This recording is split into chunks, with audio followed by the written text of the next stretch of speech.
everyone. Thank you so much for coming out. I want to introduce to you our wonderful mayor, Mayor Mitchell, who is here tonight to officially light the tree that begins Domestic Violence Awareness Month. Thank you, Pam. Thank you all for coming out tonight. It's this is an important occasion for a number of reasons, but to me, it's really important these days to make clear to the public what a very small but decided set of the population knows, and that is that domestic violence is unfortunately still very real in our time. Long gone are the days when it was somehow acceptable, including among generally good people, to settle disputes with your wife or your girlfriend with a smack or a punch or sitting her down, putting her in her place physically.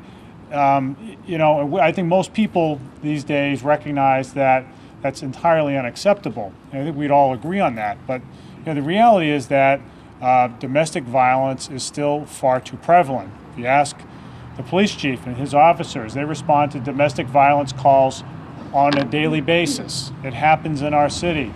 Ask the prosecutors over in the DA's office. They will tell you that they have a unit assigned to domestic violence cases, which are among the trickiest cases at the local level to prosecute.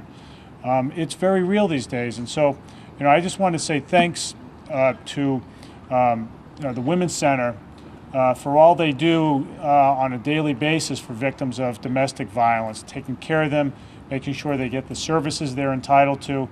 And tonight, and every night, but especially tonight, letting everybody know that domestic violence is still something we need to combat as a society. We're not done yet. There is work to be done. And so I thank all of you for coming out and recognizing that this continues to be a problem in our society. I'm sure many of you know folks who were victims of domestic violence, and it's not just women, it's men too. This is something that we continue to treat seriously. Our police department continues to treat seriously. Our city councilors treat seriously. Here tonight is City Council President Steve Martins and Jane Gonsalves. The Women's Center is in Ward 5, Jane's ward, and Jane is literally Jane's next door neighbor. But Jane has been a strong champion of women's issues in our city, and including taking care of victims of domestic violence. So I'll give them an opportunity to speak in a second, but I have a proclamation for you tonight. And I thank Pam and Rebecca and all the staff at the Women's Center for doing all you do. So let me raise it up to the light and read it. It says, the Women's Center is dedicated to fostering awareness throughout the community about domestic violence.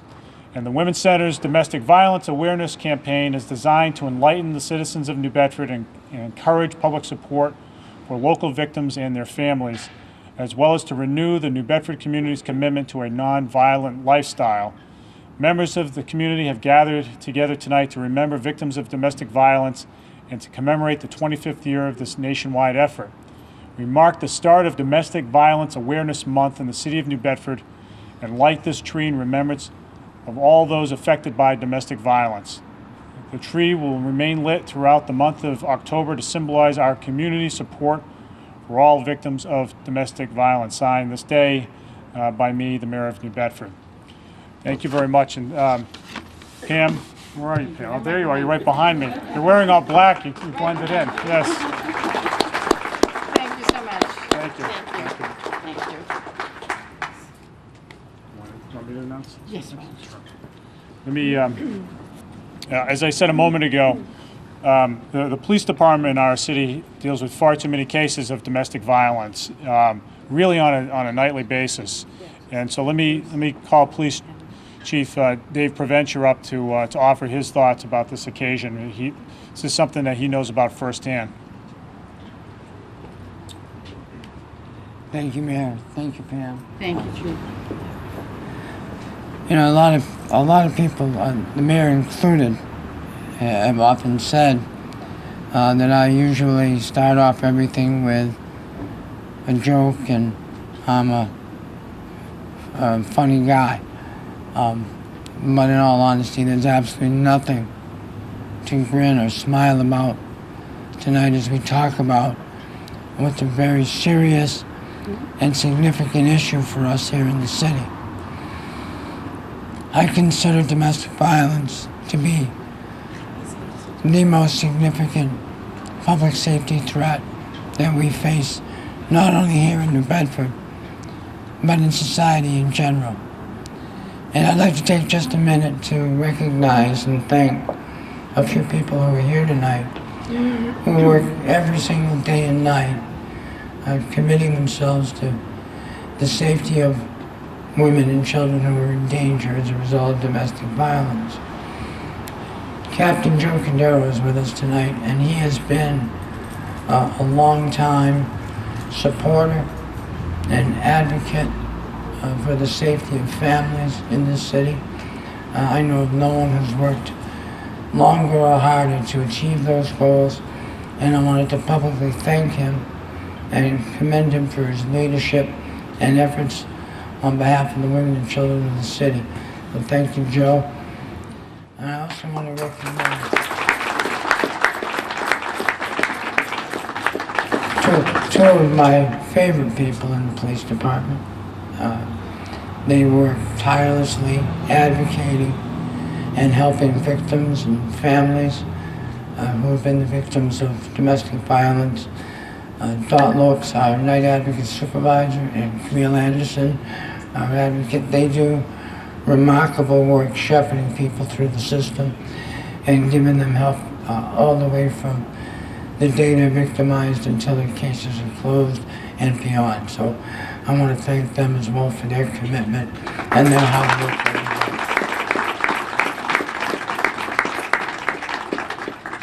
And with that, thank you.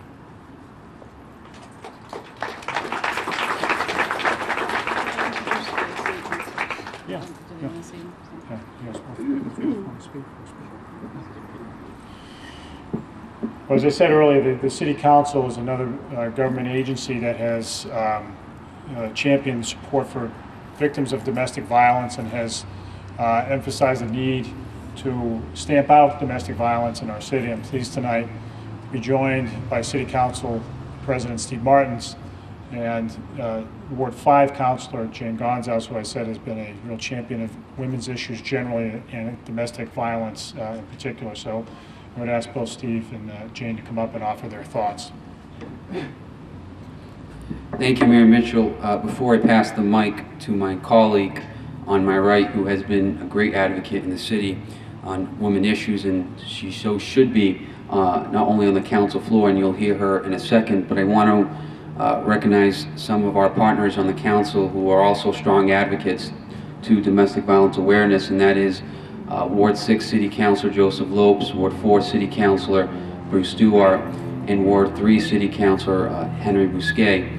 And today, as each year passes by, we stand with all of you in remembrance those who we lost, and also that it's not too late to help those who are still suffering, and that the City of New Bedford has many resources and programs available, and the City Council stands with you to be one of those resources. And one of the resources that we have, as you heard the Chief say, is our men and women who serve in our police department. They serve as a great resource here in the City of New Bedford. We see it each day of their hard work that they put in this City of New Bedford, and it's not an easy job, and we commend them for it. But also that it's also not too late to also put an end to this dynamic issue of domestic violence. But it's a pleasure to be here with all of you as each year to bring this awareness in partnership with the Women's Center and many different organizations across our city, and join in friendship with all of you to, again, not just forget those who we lost, but it's not too late to help those who are still suffering. And we serve as that resource as elected officials with all of you in partnership. Thank you.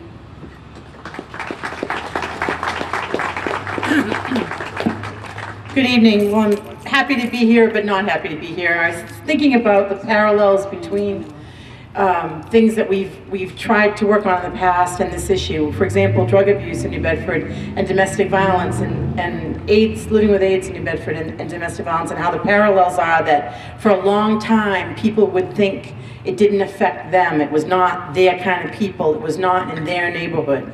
But the truth is there are very few families in New Bedford that can claim honestly that they don't have problems with substance abuse in their family and that they don't have problems with domestic violence in their family. And domestic violence isn't always hitting. Sometimes it's verbal abuse, mental control. Those are things that we have to teach our daughters and our sisters and all the young women in our community about, so they don't tolerate that behavior, that we raise a generation of women even stronger than we are, and we keep on educating those young women to be strong. So I want to thank you for your efforts tonight. Continue the fight, continue making people aware of this issue. Thank you.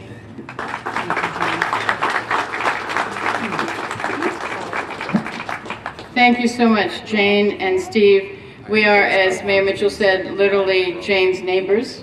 We are in her backyard, and she's been a great neighbor, but mostly really a great friend and a staunch supporter of the effort to end domestic violence. I want to thank Chief Provencher. He has just a wonderful police force that works with us every day to try to overcome and help the victims of domestic violence. He has a great DV unit and wonderful offices, and of course he mentioned Joe Cordero, who's also on our board, and I'm hoping by recognizing him again tonight that he will continue on our board because he keeps threatening that his time is up. So Joe, we're counting on you to stay with us for a while. We really appreciate your work on the board, and most importantly, we appreciate the work of the police department. And thank you so much, Mayor Mitchell. And I'm very grateful that Mayor Mitchell and the chief recognize some of the people that are here. I just want to tell you that if I don't recognize you, it's because literally I don't recognize you. It's a vision problem. It doesn't say what's in my heart. My heart is very grateful to all of our partners, and while there was still a little light out, I did see some of our partners here tonight, but at this point I don't see you at all. So I do thank you for being here. Thank you all so much for coming. Those of us gathered here really are the voices for the victims of abuse and violence. They cannot speak for themselves, sometimes because we've lost them to the violence, and sometimes because they're living in such great fear and are still trapped by a violent home and a violent environment. We are their voices. We are the voice against violence. We break the silence. We speak for the victims.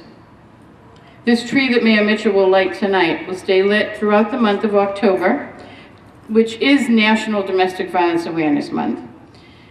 And it will remind us that too many people die by domestic violence every day, and that every day many more live with violence and abuse and fear in their homes. We speak for those victims, and you can too. We ask you all to partner with us in this work. You can help. You can change, even save lives. Help to spread awareness so that victims know where to go to get help for themselves. Every time you pass this tree this month, think of the victims, think of the survivors, think of those that lost their lives to domestic violence, think of their families, their loved ones, and think of those that are still living in the violence. Commit to changing the appalling statistics that show us that 4 women die in America every day by domestic violence, and that every year over 3 million children are witnesses to the violence. And we know that being witness to violence stays with you and changes you for a lifetime. Think of this. Women, men, and children are dying every day by the hand of a loved one, not an enemy. Many others live with violence and in fear. So remember the loved ones that have been lost, and think also of the living victims, the victims and survivors who need your help to step out of the violence and to rebuild the lives that have been shattered by the betrayal of someone that they loved. This is important. Remember our hotline number, 508-999-6636. That's a life-saving number for victims of violence. You can also help by participating in the events this month that help to break the silence around domestic violence by recognizing that it is with us every day and that victims are around us and with us every day. So please join us for our candlelight march and vigil to remember Massachusetts and especially local victims who have lost their lives to domestic violence. Every year at our vigil, we recognize all victims from the area who have lost their lives to domestic violence. We meet right here at 6 o'clock at City Hall steps. This year it's on October 23rd. It's usually close to the last Tuesday of the month. So it's October 23rd, and then we will march in silence, which recognizes the silence that victims live in. And we will end up at the church, the Unitarian Church on Union Street. It's a short walk, but a big step, and an important statement of unity and support for victims who live every day in silence. If you cannot walk for any reason, meet us at the church at 6:30 for a moving and emotional experience. Every year, our candlelight vigil and service is a very moving experience, and it really reminds us of those that we've lost. It's a fitting way to remember victims as we all pledge to end this senseless and preventable loss of life.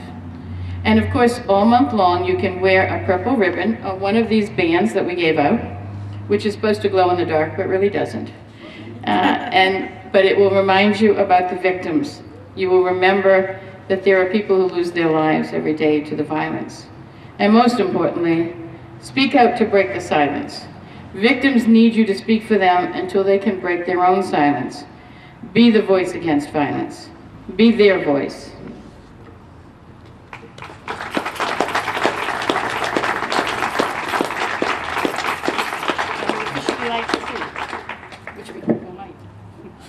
Hope polite, yes.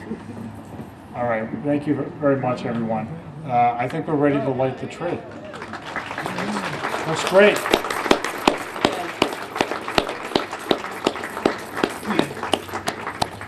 Thank you, everyone, for coming out tonight.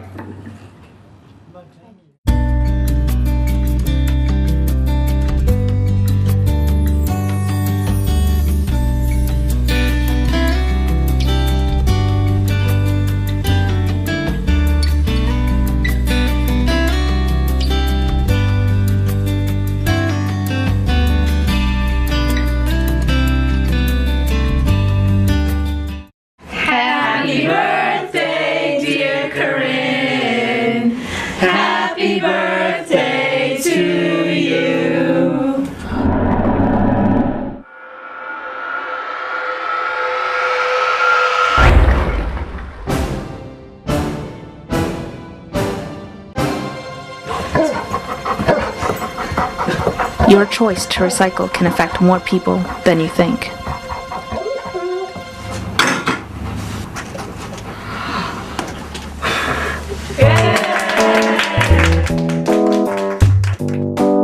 Call Marissa at 508-979-1493 to request your free recycling bins.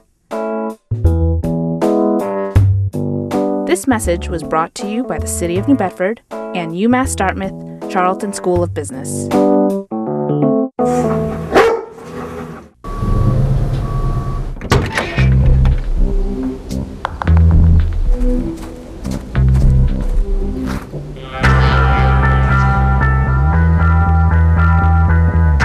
When you throw away money on wasted electricity,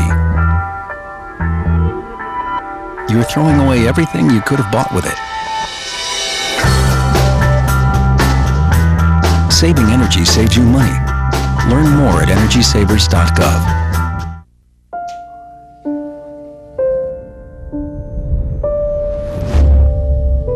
What if a disaster strikes without warning? What if life as you know it has completely turned on its head? What if everything familiar becomes anything but? Before a disaster turns your family's world upside down, it's up to you to be ready. Get a kit, make a plan, be informed today. Learn how at ready.gov.